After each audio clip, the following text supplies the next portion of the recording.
جو وفاقی سیکرٹری یعنی کہ جواد رفیق ملک کے خلاف جو سازش ہوئی ہے وہ پاکستان مسلم لیگ نون کے لیے بھی ایک المیہ ہے کہ کے دور کی جو بقایا جات ہے وہ موجود ہے. سازش کر کے مسلم لیگ نون اور بیوروکریسی کے اندر اختلافات پیدا کرنے کی کوشش کر رہے ہیں. میاں نواز شریف نے مسلم لیگ نون کے تمام رہنماؤں خاص طور پر ناراض رہنماؤں کو عید کے بعد عید ملن پارٹی میں اکٹھا کرنے کا فیصلہ کیا ہے. ریئل اسٹیٹ پہ اضافی ٹیکسز نے پاکستان بھر کے ڈیولپرز کو پریشان کر دیا.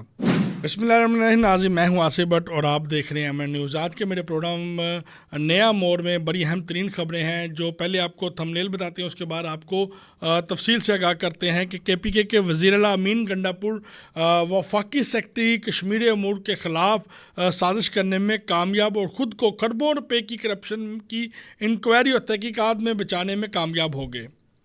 لاہور انویسٹمنٹ کمپنی جزوی طور پہ لاہور میں عید کے موقع پہ صفائی کرنے میں کامیاب اور جزوی طور پہ نااہل افسران کی وجہ سے ناکام ہو گئی. ریئل اسٹیٹ پہ اضافی ٹیکسز نے پاکستان بھر کے ڈیولپرز کو پریشان کر دیا. فیکٹری اور انڈسٹریل مالکان کے لیے خوشخبری, حکومت نے بجلی سستی دینے کا اعلان کر دیا. عمران خان کی رہائی کے لیے امریکہ کے سابقہ صدر ٹرمپ کے داماد نے جو ہے وہ کمپین شروع کر دی. یہ تھی آج کی تھمبنیل اور اب ہم آپ کو جو ہے تفصیلات سے آگاہ کریں گے اور آپ کو بتائیں گے کہ پاکستان میں کیا ہو رہا ہے, انٹرنیشنل لیول پہ کیا ہو رہا ہے اور کس طریقے سے پاکستان میں ہونے والی جو صورتحال ہے اس سے آپ کو آگاہ کریں گے. سب سے پہلے بتاتا چلیں کہ KPK کے وزیر اعلیٰ امین گنڈاپور کی وفاقی سیکرٹری جواد رفیق ملک کے خلاف سازش جو تھی وہ کامیاب ہو گئی. سازش کر کے جواد رفیق ملک کو OSD بنانے میں کامیاب ہو گئے. اس حوالے سے جواد رفیق ملک نے گزشتہ روز جب لاہور میں سلطان پورہ اور رحمان پورہ میں جموں و کشمیر کی کھربوں روپے کی راضی کے اوپر جعلی الاٹمنٹ کے حوالے سے اور وہاں پہ غیر قانونی طور پہ زرعی ایریاز میں ایگریکلچر ایریاز میں ہاؤسنگ سوسائٹی بنانے کے حوالے سے انکوائری شروع کی تو اور بوگس اور جعلی الاٹمنٹ کے حوالے سے کیس اوپن کیا اور اس کے ساتھ ساتھ ہی لاہور میں امور کشمیر کے جو افسران تھے ان کو ٹرانسفر کیا اور اس میں بڑے بڑے نام سامنے آ گئے, بڑے بڑے لینڈ مافیا کے نام سامنے آ گئے جس میں ایک نام زبیر خان تھا. اس کے علاوہ کیپٹن وقار, سابقہ کیپٹن ریٹائرڈ کیپٹن وقار, شیخ آفتاب, شیخ اسد اور اس کے ساتھ ساتھ علی لنگڑا, اقبال باوا اور اس کے ساتھ ساتھ آصف چودھری, میاں اکبر اور میاں حفیظ رشید جو ایک پولیس ڈپارٹمنٹ میں پولیس ڈرائیور تھا, اربوں روپے کے اثاثوں کا مالک ہے. ان کے نام جب سامنے آئے تو اس حوالے سے بڑے لیول کے اوپر ایک ترتلی مچ گئی. اور یہ بھی بتاتے چلے اس سے قبل بھی جب وفاقی وزیر تھے کمر الزمان کہہ رہا, انہوں نے بھی FIA کے ذریعے اور مختلف اداروں کے ذریعے نیب کے ذریعے بھی کشمیر امور کے اوپر قبضہ کرنے والے اور غیر قانونی ہاؤسنگ اسکیمیں بنانے والے اور جعلی الاٹمنٹیں کرنے والوں کے خلاف انکوائری شروع کرائی تھی. لیکن یہ بااثر مافیا ہر بار اپنی انکوائریاں FIA سے بھی دبانے میں کامیاب ہو گیا, نیب سے بھی دبانے میں کامیاب ہو گیا اور مختلف ڈپارٹمنٹ کے میں جو بھی کارروائی تھی وہ رکوانے میں کامیاب ہو گیا. اب ان کے خلاف پہلی بار ایکشن پلان تیار کیا گیا اور چند دن پہلے ان کو نوٹسز بھی جاری کیے گئے.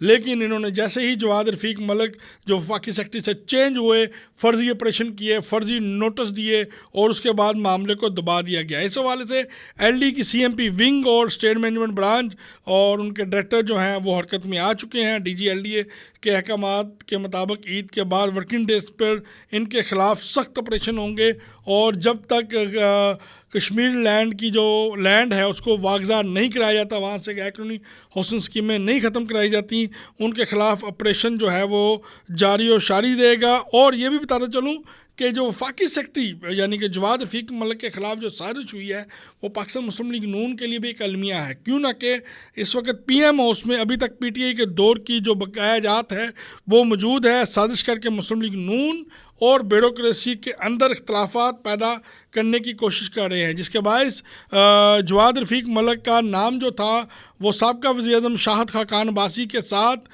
جوڑ کر ان کو فارغ کیا گیا. اور اس کے ساتھ ساتھ یہ بھی بتاتے چلیں کہ جو اس وقت بیوروکریسی PM ہاؤس میں تعینات ہے ان کو سابقہ بیوروکریٹ اور موجودہ وفاقی وزیر کی بھی پشپنائی حاصل ہے. لاہور ویسٹمنٹ کمپنی جزوی طور پہ لاہور کو صاف رکھنے میں کامیاب رہی اور لاہور ویسٹمنٹ کمپنی اس بار جوہر ٹاؤن جاتی عمرہ میں متحرک نظر آئی۔ شاد باغ، بوگیوال، مصری شاہ، سبزہ گلشن راوی، سمن آباد ٹاؤن شپ کی سڑکوں پہ گندگی کے ڈھیر نظر آئے اور قربانی کے جانوروں کی لاشیں جو ہیں وہ موجود نظر آئیں۔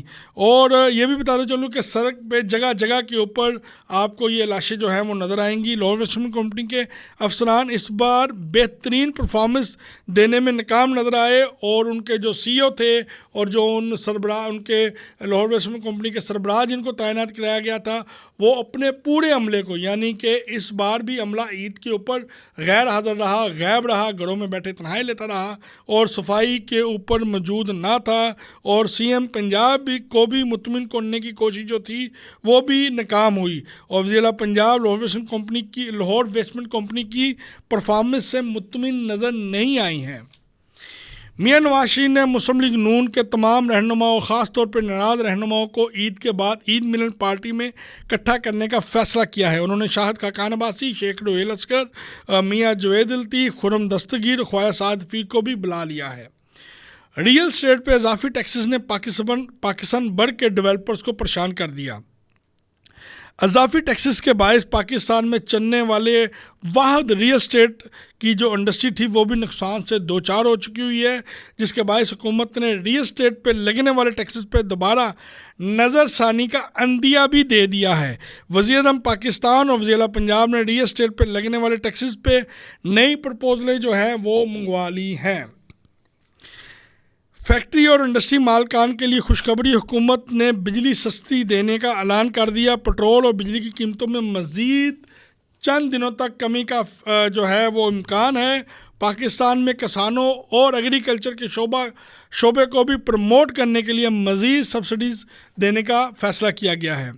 عمران خان کی رہائی کے لیے امریکہ کے سابقہ صدر ٹرمپ کے داماد نے گولڈ سمتھ فیملی سے مل کر مزید کوششیں تیز کر دی ہیں اور عمران خان کی رہائی کے لیے مشہور امریکن لابنگ کمپنی کی لابنگ کے بعد بھارتی سافٹ ویئرز اور بھارتی کمپنیوں کو بھی کنٹینٹ دے دیا گیا ہے۔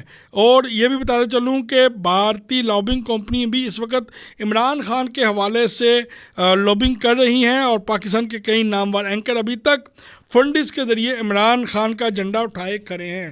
تو اس کے ساتھ ہی ناظرین اپنے میزبان محمد آصف بٹ کو اجازت دیں اور ہمارے ٹی وی چینل کو سبسکرائب کرنا نہ بھولیں۔ پاکستان زندہ باد۔